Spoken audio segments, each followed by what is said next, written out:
Miten sulta on päävalmentaja Petri Nikkanen?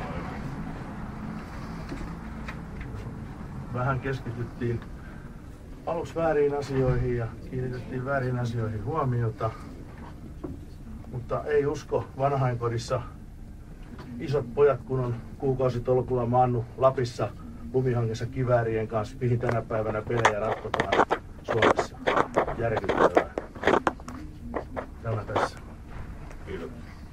Niin mikä oli tämä Vähänikkilän rangaistuksen syy? En mä pysty sanoa, täällä on mikrofonit auki. Mä sanoin, että rasistinen ilmaus. Ei usko isot pojat, kun vanhainkodissa tällä hetkellä istuu, jos tietäisi mihin ratkaistiin tää ottelu. Kentällä saa huutaa ihan mitä vaan, mutta ei ihan mitä vaan näköjään saa.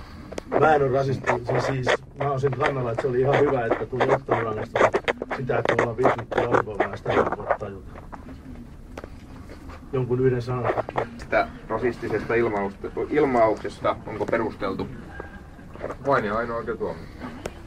Joukkue tietää, tai jos ei tiedä, niin sitten on huonosti hoidettu tiedotus, koska se on Jääkiekkoliiton teemana ollut viimeiset 5 vuotta, että joka kerta kyseinen lause, mitä nyt esitettiin, tai sitten ihonväri tai johonkin tämmöiseen. Ja se lani, se pitää olla